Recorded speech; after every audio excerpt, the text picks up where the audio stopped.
Hello and welcome to this CPD session on academic literacy. I'm Aleda Bennett and I'll be guiding you through a range of practical strategies to help your students develop stronger academic writing skills.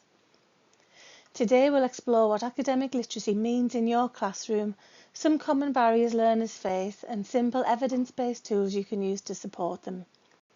So let's get started. So firstly, here's what we'll cover in the session. We'll look at the challenges around developing academic literacy in your classroom. Then we reflect on what kind of writers your students are through a quick activity. Next, I'll introduce a simple writing framework that you may find useful to use with your learners. Then we'll explore some proofreading strategies. And finally, we'll touch on referencing and paraphrasing. And hopefully you'll leave with some practical tools to embed in your teaching straight away.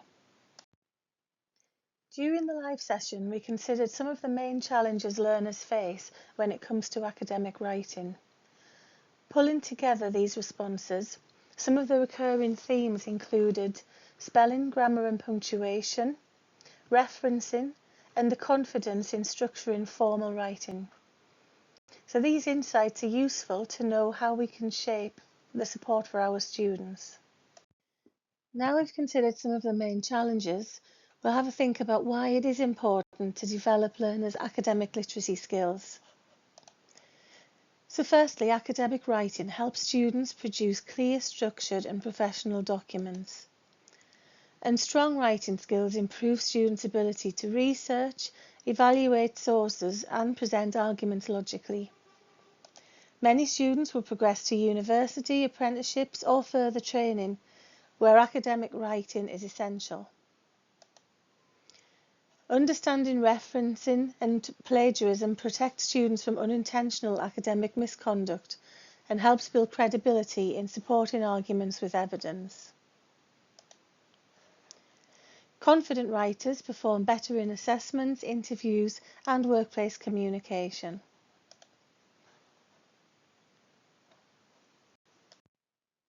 Let's move into a quick quiz activity. This should help you and your learners reflect on their writing habits and writing styles. This quiz is a useful resource because it helps both you and your students reflect on writing habits, strengths and challenges in a simple, non-threatening way. It turns academic writing from something abstract into something personal, which is key for engagement. And when students recognise how they approach writing, whether they rush through, overthink or struggle to start, we can begin to support them with much more targeted advice. As teachers, it also helps to build a picture of the different writing styles in the room and identify some common barriers you might need to address across the group, such as planning, structuring ideas or editing effectively. So let's get started.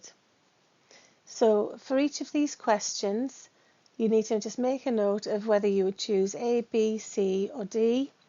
And at the end of the quiz, count up each one and we'll identify the writing style depending on how many you chose of A's, B's, C's or D's. So the first question is, how do you start a writing task? Do you A, just dive in and start writing whatever comes to mind? B, plan out a rough outline and then start writing? C, create a detailed outline then carefully follow it? Or D, gather bits of information and ideas and piece them together afterwards? Now question 2, what does your first draft usually look like? A mess, but at least I have words on the page. Or is it B, pretty structured, but you might need to adjust things as you go? Is it C, very well organised since you stick rigidly to the plan? Or D, is it a mix of different sections and ideas that you would later refine? And then question 3, how do you feel about editing? Do you A, do a lot of rewriting because the first draft is chaotic? B, you do need to tweak your work but the structure mostly stays the same? C, you don't really need to edit much at all because you planned everything so carefully? Or D, editing is necessary, it's where the work finally comes together? The quiz was only 3 questions there, but on the Padlet link at the end of this PowerPoint, there's a slightly longer version with 5 questions if you wanted to use that instead with learners. Well, let's have a look at the results. So if you got mostly A's, you're a diver, which means that you jump straight into the writing without overthinking. So this can really help with creativity and getting started with writing quickly, but you might benefit from spending some extra time editing to refine the work. If you were mostly B's, you're an architect. So what that means is that you like to have a basic plan before writing, but it's fairly flexible.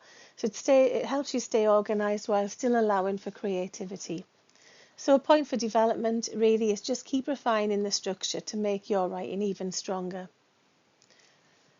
If you got mostly C's, you're a grand planner, so you believe in really thoroughly planning before writing. This means your work is well structured and well organised, but don't be afraid to adapt and be a little bit flexible if that's needed. And mostly D's, you gather different pieces of writing and assemble them into the final product. This makes you a patchworker writer, and this method works well for research-heavy projects, but try to ensure your writing flows smoothly. And it can be very time-consuming at the editing process because you're pulling a lot of different pieces together. So thinking why this quiz might be useful, it'll give you a sense of your personal writing style. And this kind of reflection helps learners understand that there isn't one particular right way to do it, but knowing your own habits can help you improve. And now we're going to look at some practical strategies for helping students to develop their writing. A strategy I've seen work effectively is using the TILE framework as shown on the screen here. The T is for term, which introduces a key concept or term. Then the I is for information, so for example providing evidence or detail around that term. Then the link is connecting the term to real life example, a vocational context, or for example work experience placement. And the E for evaluation is to explain why it matters and potentially note any limitations. So these 4 steps can help students build clear, well-developed academic paragraphs. The examples I've given at the bottom just relate specifically to child development. So the term introduced is attachment theory, and then the information given is where a theorist is introduced, so Bowlby, and suggesting that the attachments are crucial, so that supports the idea with some evidence. Then the link here is to a student's own experience in practice and where they've seen this happen. And the evaluation at the end is suggesting that sometimes this theory may have limitations. So the student is able to introduce the term, support it well with theory, link it to their own experiences or practice, and then analyse how effective the theory is. Now here, staying with the TILE acronym, there are some examples of sentence starters that you could use for students who struggle to get going with their writing. There's a few useful starters here for each stage of the TILE process, and you could encourage learners to use these to scaffold their writing while over time building confidence and fluency. Obviously there's just a few examples here, you'll be able to come up with many more of your own that could be more relevant and specific to your required context. Now we've suggested structures to the work, but it's worth also considering an academic writing checklist. We often assume that students instinctively know how to approach academic writing, but in reality many of them find it challenging to organise their thoughts, to use formal language and to reference their sources correctly. So this checklist gives students a clear step-by-step guide through the writing process, and it breaks things down into manageable sections. So before they write, this checklist here can help them to understand the task and plan effectively. So looking at things like, do they understand what they're being asked to do? Have they taken some notes? Have they researched the topic and have some reliable sources? And then during the writing, it gives the students a focus on how to structure their academic tone and link theory to practice. So thinking about have they supported their points with fact, examples or quotes? have they used the correct formal academic language, those kind of things. And then after writing, it just prompts learners to proofread, reference correctly and check if they've met the criteria. So have they checked their spelling, punctuation and grammar? Is the writing clear and easy to follow? And have they made sure that they have referenced any sources they've used? So these checklists should be able to help to build independence and confidence. Students can use it as a self-check or a peer assessment activity, or even part of formative feedback. So following on from the previous slide, this is an example of the same checklist, but this one's been adapted using AI for the context of health. So this could be really useful in making the checklist more suitable and relevant to your specific context. And now we're going to move on to proofreading. So we often ask students to proofread their work, but often this poses a challenge as learners don't have the skills or confidence to check and make changes to their own writing. So here's some useful strategies to help you with this process. Helping students who struggle with SPAG to proofread their work effectively can be really valuable for their confidence and academic success. Here are some practical and supportive strategies you can use in the classroom. Firstly, break it down one focus at a time.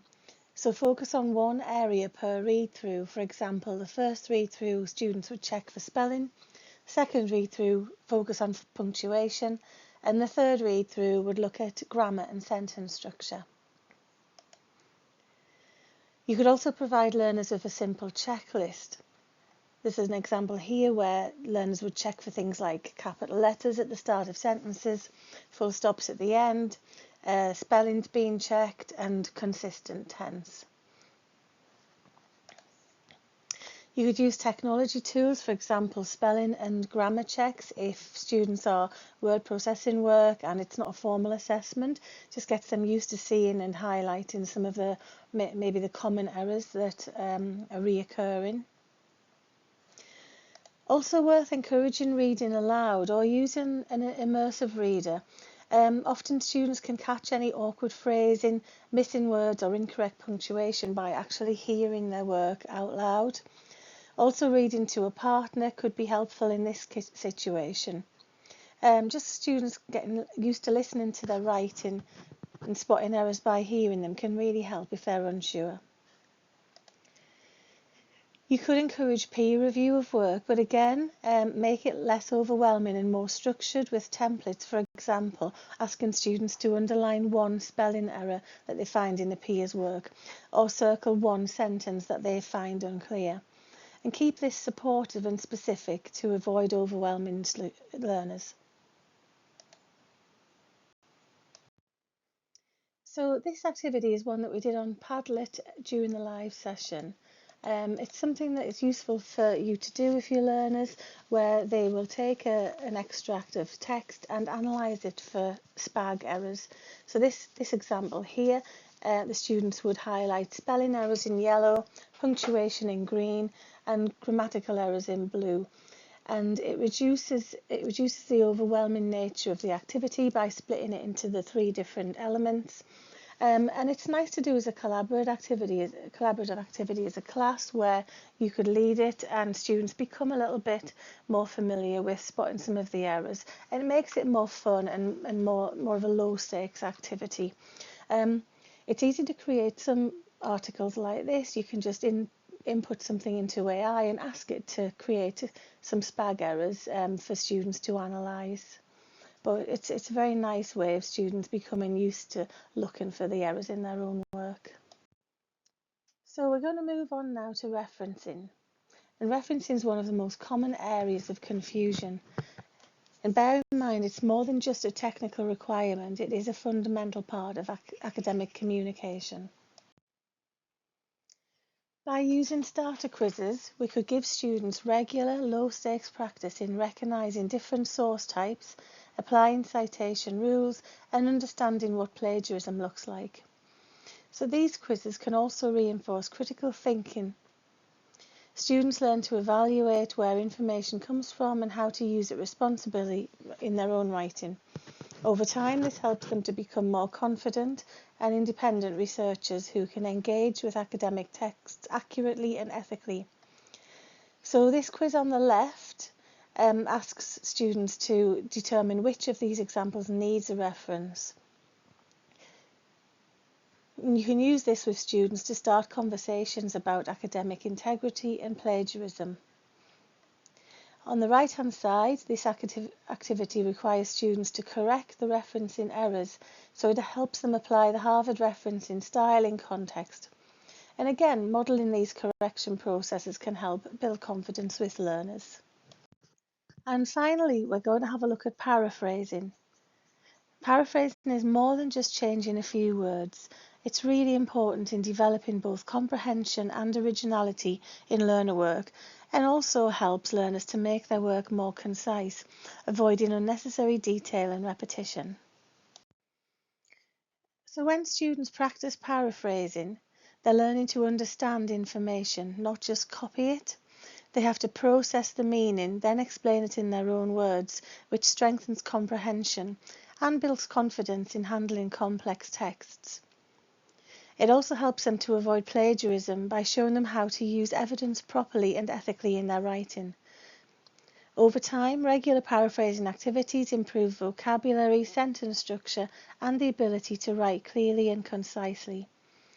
This example of a paraphrasing activity would allow students to read a paragraph and then think about how could they express it in their own words, using fewer words but without changing the original meaning. So really picking out the key concepts from the text. So in theory, this paragraph of writing could be made a lot more concise, down to one sentence perhaps.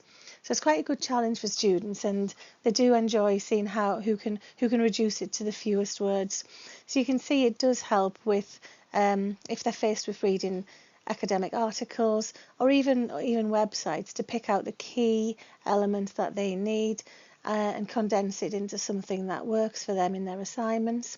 Also in their own writing, where they might have written a big paragraph, they need to reduce the word count. How can they critique their own writing and think about how to rephrase it to make it more concise and maybe maintain more clarity? Thank you for joining today's session. I hope you found the strategies practical and useful. Try to think of something from the session that you can apply in your future teaching. You'll see a QR code and a link on the screen here. These should take you to the Padlet that was used in the live session. And towards the end of that Padlet, you'll find a card with the resources from some of the activities. For example, the What Kind of Writer Are You quiz, the quizzes on referencing, and activities around proofreading and plagiarism. So I hope you find that those are useful. They're all Word editable documents, so you can use them and adapt them as required. And we really welcome your feedback, so please use the link on this slide to share your thoughts on how to improve the future sessions. So anything that you think would be specifically useful in future in terms of academic literacy. Thank you again, and I hope today's ideas will help you empower your learners to become more confident academic writers.